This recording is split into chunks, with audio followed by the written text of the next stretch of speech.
Give me a second, please. Also in YouTube, for those who want to join, who are so kind to join in YouTube as well. We are going live also in YouTube.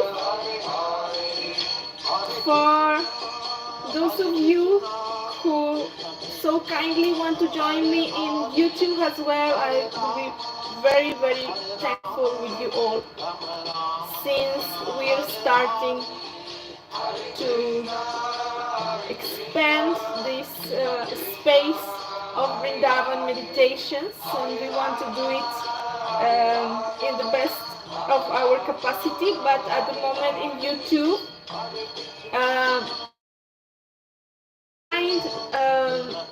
if you go to the settings from your device, you can find the captions for the subtitles in different other languages, like the Spanish or the Russian, the Italian, and different other languages from South America, all over Europe and in Asia.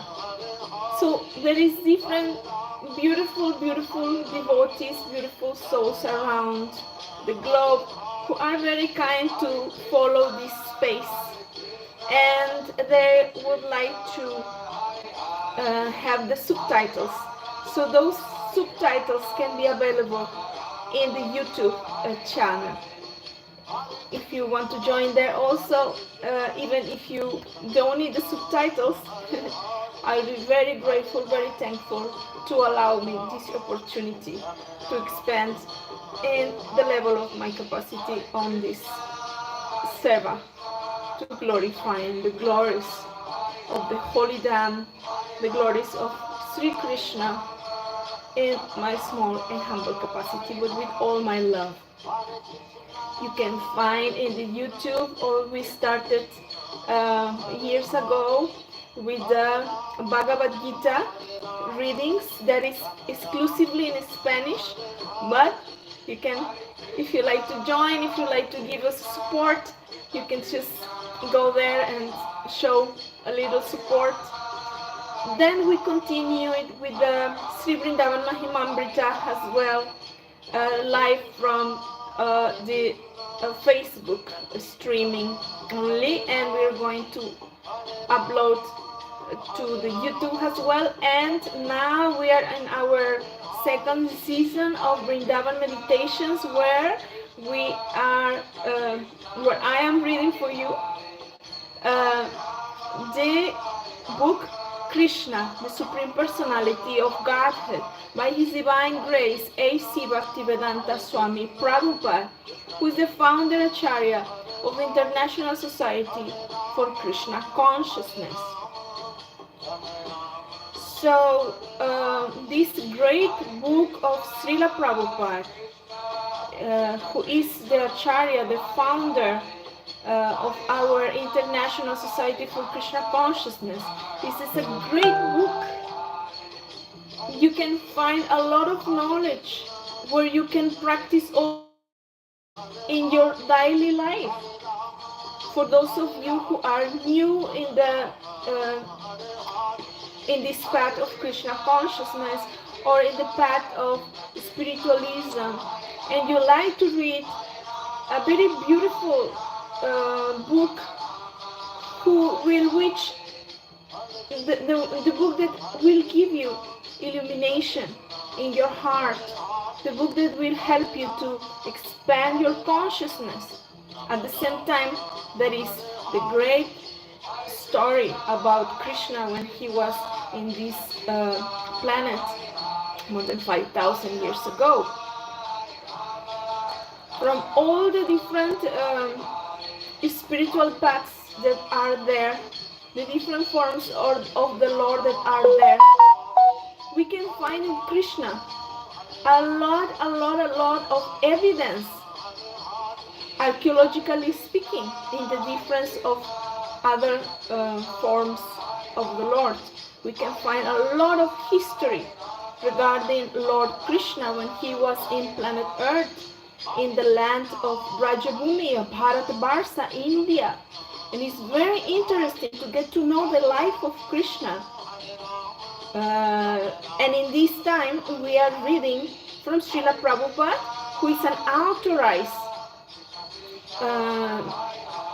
authorized to describe the life of Krishna, the pastimes of Krishna during this time in planet Earth, specifically in Bharatvarsha, Brajabhumi, Sri Vrindavan Dham, where we are live now, streaming for you, praying to the holy place that we are in this moment, that I am in this moment, to please allow me to be the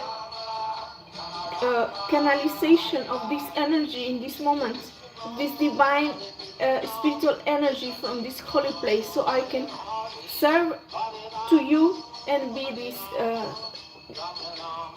channelizing instrument for the service of humanity in a very small attempt, trying to serve you all and serving the glories of Bhagavan Sri Krishna. So today we are going to continue with the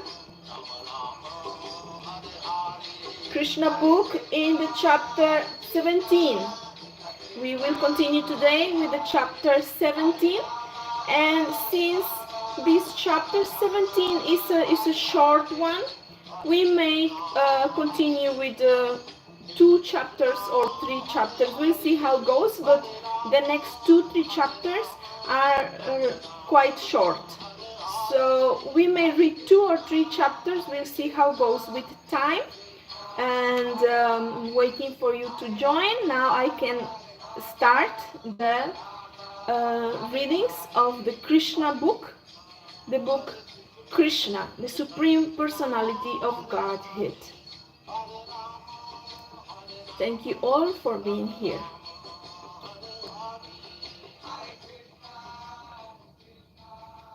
Extinguishing the forest fire. King Pariksit, after hearing of the chastisement of Kaliya, inquired from Sukadev Goswami as to why Kaliya left his beautiful land and why Garuda was so antagonistic to him. Sukadev Goswami informed the king that the island known as Nagalaya. Let me just please here make a pause and clarify that these books, all these places actually exist, and they are there, and there is the archaeological proof that all these pastimes of the Lord were executed more than 5,000 years ago. So for all of you who believe these stories are made up, they are just beautiful stories made up, they are absolutely not on the right mentality, they are in the wrong knowledge to say something like that, because there is archaeological proof the Lord pastimes, Lord Krishna pastimes, and all these places exist, and these activities were executed by Lord Krishna, the Supreme Personality of Godhead. Sukadev Goswami informed the king that the island known as Nagalaya was inhabited by serpents, and that Kaliya was one of the chief serpents there. Being accustomed to eating snakes, Garuda used to come to this island and kill many serpents at will.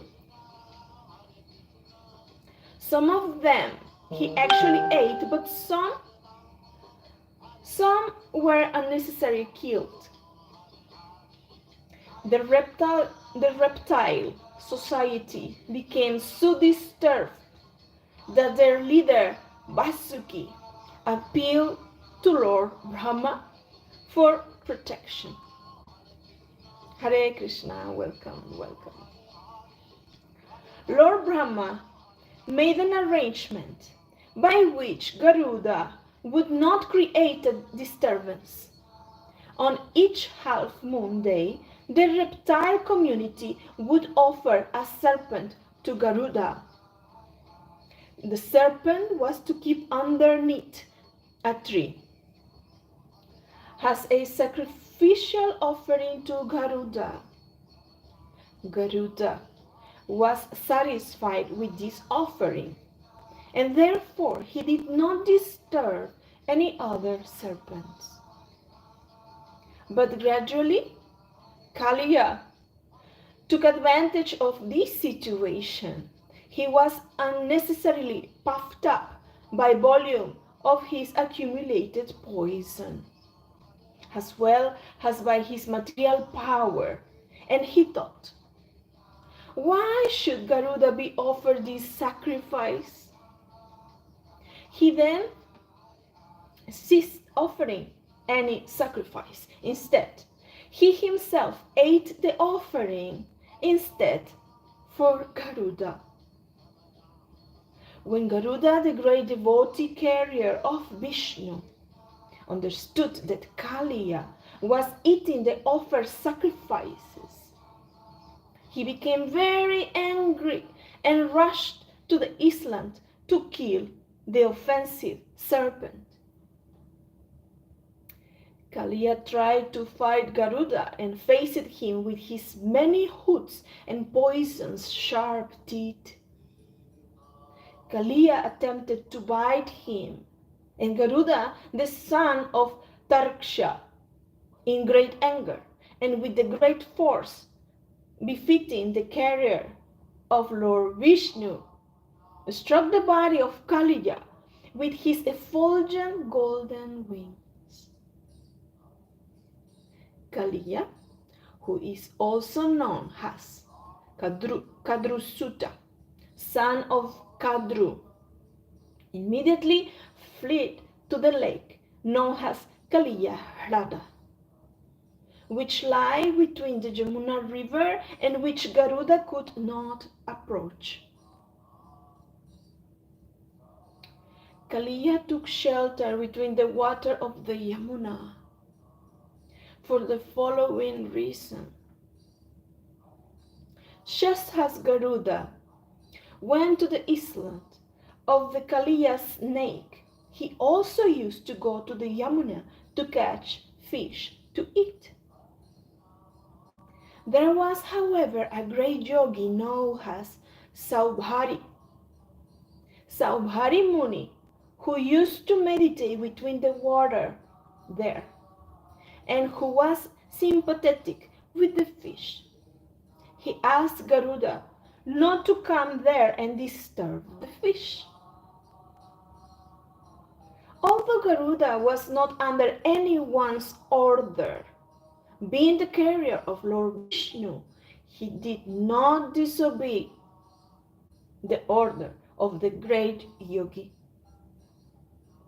Instead of staying and eating many fish, he carried off one big fish, who was their leader.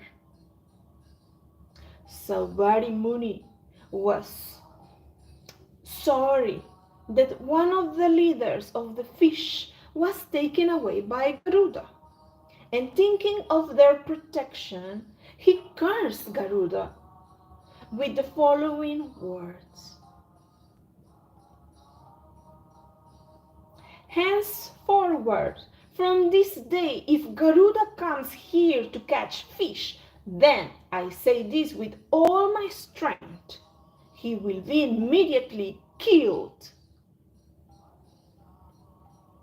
This curse was known only to Kaliya.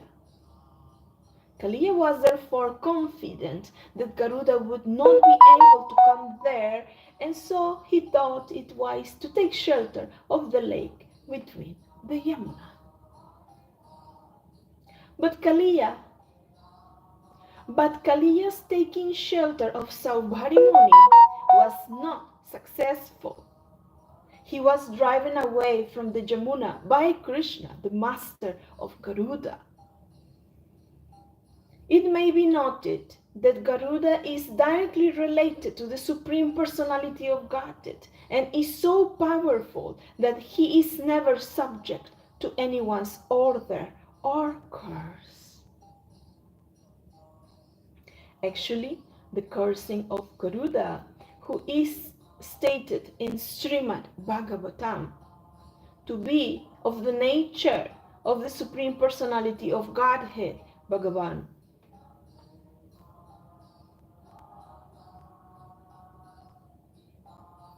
Actually, the cursing of Garuda was an offense on the part of Saubhari Muni.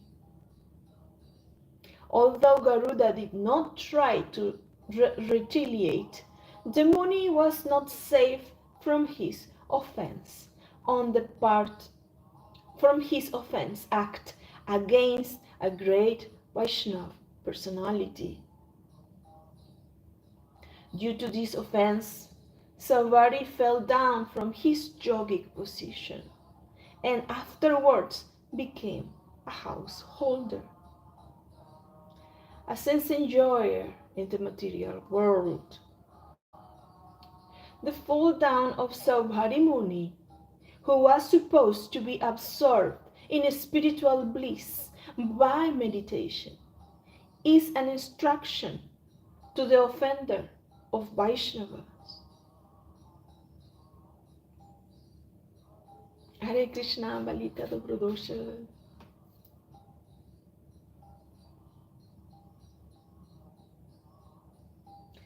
When Krishna finally came out of Kaliya's lake, he was seen by all his friends and relatives on the bank of the Yamuna. He appeared before them nicely decorated, smearing all over with chandan pulp, bedecked with valuable jewels and stones, and almost completely covered with gold. The inhabitants of Vrindavan, including the cowherd boys and men, the gopis, Mother Yashoda, Maharaj Nanda, and all the cows and calves, saw Krishna coming from the Yamuna. And it was as though they had recovered their very life. When a person regains his life, when a person regains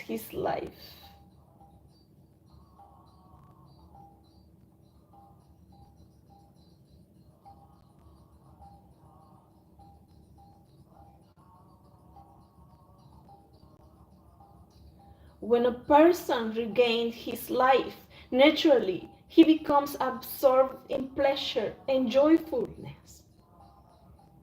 They each, in turn, press Krishna to their chests, and thus they felt a great relief. Mother Yashoda, Rohini, Maharaj Nanda, and the cowherd men became so happy that as they embraced Krishna, they thought they had achieved their ultimate goal of life. Balaram also embraced Krishna, but he was laughing because when everyone else had been so overwhelmed with anxiety, he had known what would happen to Krishna. Let's make a pause here for those who are following from today. The yesterday Lila was about Kaliya and Krishna, so that is the connection, okay? The pastime of Kaliya Krishna and today's pastimes. Balaram also embraced Krishna, but he was laughing because when everyone else had been so overwhelmed by anxiety, he had known what would happen to Krishna. All the trees on the bank of the Yamuna, along with all the cows, bulls, and calves, were full of pleasure because of Krishna's appearance there. The Brahmana inhabitants of Vrindavan immediately came with their wives to congratulate Krishna and his family members. Inhabitants. And because Brahmanas are considered to be the spiritual masters of society, they offer their blessings to Krishna and his family on account of Krishna's release from Kaliya. They also asked Maharaj Nanda to give them some charity on that occasion. Being so pleased by Krishna's return, Maharaj Nanda gave many cows and much gold in charity to the Brahmanas. While Nanda Maharaj was thus engaged, Mother Yashoda simply embraced Krishna and made him sit on her lap while she shed tears continuously. Since it was almost night and all the inhabitants of Vrindavan, including the cows and calves, were very tired, they decided to take their rests on the river bank. In the middle of the night, while they were taking rests, there was suddenly a great forest fire. And it quickly appeared that the fire will soon devour all the inhabitants of Vrindavan. As soon as they felt the warmth of the fire, they immediately took shelter of Krishna, the Supreme Personality of Godhead. Although he was playing shoes like their child, they began to say, "Our dear Krishna, O Supreme Personality of Godhead, our dear Balaram, reservoir of all strength, please try to save us from this all-devouring and devastating fire. We have no shelter other than you. This devastating fire will swallow us all. We have no shelter other than you. This devastating fire will swallow us all." Thus they prayed to Krishna, saying that they could not take any shelter other than his lotus feet. Lord Krishna, being compassionate upon his own townspeople, immediately swallowed up the whole forest fire and saved them. This was not impossible for Krishna because he is unlimited. He has unlimited power to do anything he desires. Thus ends the Bhaktivedanta purport of the 17th chapter of Krishna, extinguishing the forest fire. Reading this story today, we want to really send all our prayers for in the city of Los Angeles. If I am well informed, it's been a tragedy regarding this situation with the fire all over the city or in some places. I'm really not well informed. I don't watch news, but a little bit that I heard, and today this lila and this prayer today for all the people, all the jivas, all the devotees who are there, whoever this difficulty and the catastrophe of the fire all over the city of Los Angeles, and my prayers and offering this pastime of the Lord. May the Lord help them all and protect everyone. The inhabitants of Vrindavan very exalted souls, very special souls. They were saved from every situation by Krishna himself. As we can see in these times, that would be very difficult to see, right? Because unfortunately, the karma of everyone, collective karma, is bringing us to certain situations. And also, we are living in the Kali Yuga times. In these times, the energy is very dense, very strong, very negative, to call it in some way. The leaders of society are not pious people. They mostly want to serve themselves, and many acts of horror inside the great leaderships are being committed, and it's very difficult to be in a beautiful space, in a holy space, when the atmosphere is not created for such a high frequency of spirituality.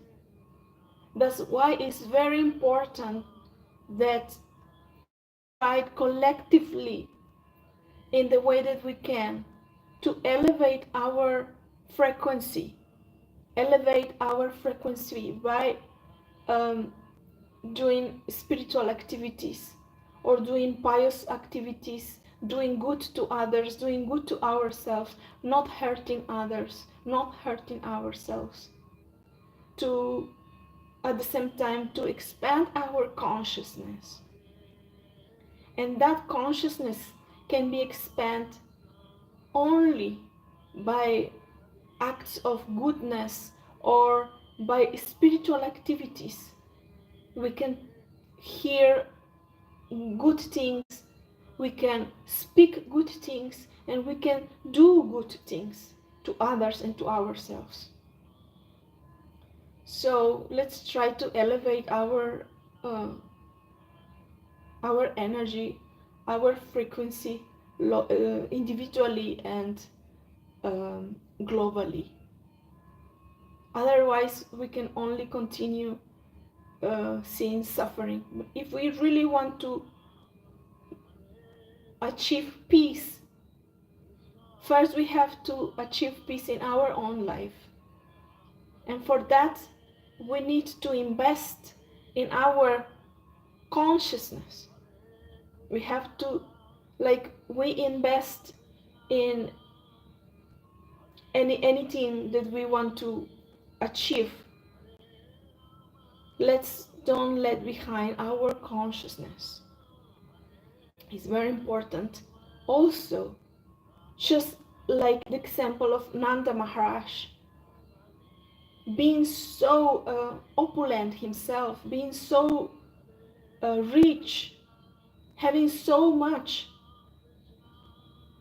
the person you can identify to being so rich is the person that is able to give to others and not keep it just for himself. That is a real spiritual activity. That's really a person who is really spiritual, who is not just keeping the knowledge only for himself, but that actually want to give to others. Just like Nanda Maharaj example.